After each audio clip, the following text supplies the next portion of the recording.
दौंड नगर परिषदेच्या अनागोंदी कारभाराविरोधात ढोल बजाओ आंदोलन।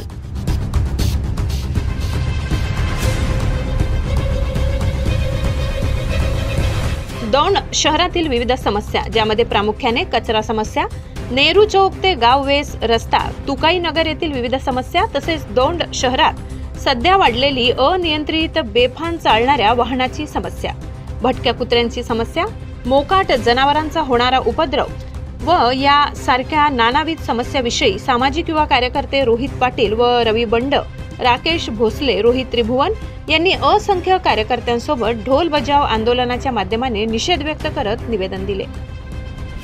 मी उपस्थित सन्माननीय नगर परिषदेच्या कर्मचाऱ्यांचं या ठिकाणी सर्व शिवसैनिक नागरिकांच्या वतीने मनपूर्वक स्वागत करतो। मी 2019 पासून आपल्यासोबत पत्र व्यवहार करतोय।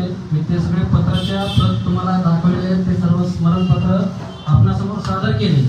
मी 4 दिवसापासून तुम्हाला विनंती करतोय की आपल्या नगर परिषदेतील गाळाधारक असतील, आपले दौंड शहरातील तुकाई नगर परिसर, कोयटे नगर परिसर, शिवराज नगर, कचऱ्याचं खूप मोठ्या प्रमाणात साम्राज्य या ठिकाणी निर्माण झालेलं आहे। सर्वसामान्य नागरिकांचं कोणी ऐकत नाही। एखादा नागरिक, एखादा वयोवृद्ध जर कर्मचाऱ्यांना भेटण्यासाठी वरती आला तर वसुलीला गेला, हे एक मोठं कारण यांच्यासाठी झालेलं आहे।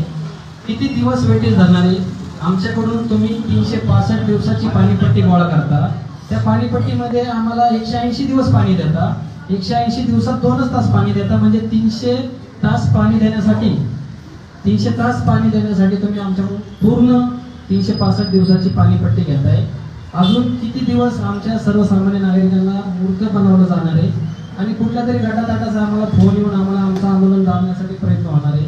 हे असं किती दिवस चालणार आहे? आता दौंड शहरातील युवक कुठल्याही पक्षाचा असू द्या, आम्हाला कुठल्या पक्षाचा, कुठल्या व्यक्तीचा आम्हाला विरोध करायचा नाही आणि आमचा कुठल्या व्यक्ती केंद्रित एखाद्या कुठल्या अधिकाऱ्याचाही आम्हाला विरोध करायचा नाहीये। आम्ही त्याच्या खुर्चीशी आमचा वाद आहे, किंवा तुम्ही ज्या खुर्चीवर बसलेला आहे त्या खुर्चीचा तुम्ही कर्तव्य पार करा।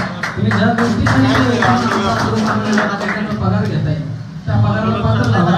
तुम्ही आमचं आंदोलन स्थगित करण्यासाठी गेल्या तुम्ही 4 वेळा विनंती केली आणि 4ही वेळा आम्ही आमचं आंदोलन गेल्या 4 महिन्यापासून स्थगित केले, वेगवेगळ्या आंदोलनाचे पत्र दिले, आम्ही ते आंदोलन स्थगित केले।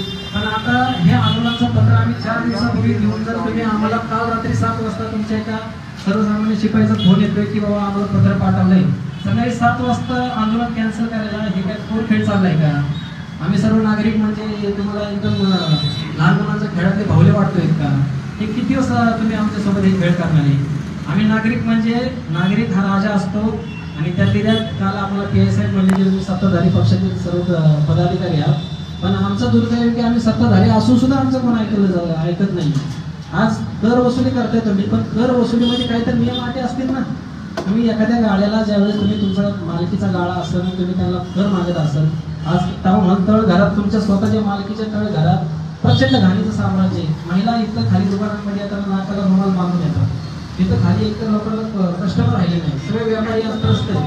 आज दौंड शहरात पार्किंगची समस्या आहे, शौचालय नाही, मुताऱ्या आहे त्या पाडल्या, एकही नवीन मुतारे झाले नाही, जुन्या मुताऱ्याला चालू करून तुम्ही काम चालू केले, किती वेळ चालणार आहे? हे असं मूर्ख बनवायचं काम आता नवीन तरुण युवक तर कुठलाही ऐकणार नाहीये आणि हे आंदोलन दाबायला हे आता जुना काळ गेलेला आहे आणि आपण त्या गैरसमजातून थोडंसं निघावं। सगळ्या युवकांनी पूर्ण तयारीनिशी आम्ही प्लॅनिंग केलेले, आम्हाला भविष्यात कुठलाही आमच्या कोणी कसल्याही प्रकारचा कुठलाही गुन्हा दाखल करत असेल तर आम्ही मोठ्या मनाने आम्ही ह्या गोष्टीसाठी आम्ही जेल भोगायला तयार आहोत, पण आम्ही हे प्रश्न सोडवल्याशिवाय आम्ही शांत बसणार नाही। याची आपण कृपया नोंद घ्यायची। खूप मोठे प्रश्न आहेत, सगळा पाडा वाचायला आम्हालाही वेळ नाहीये आणि तुम्हालाही वेळ नाहीये। गेल्या 10 वाजल्यापासून आम्ही सकाळी 10 वाजल्यापासून या सगळ्या गोष्टीचं नियोजन करतोय।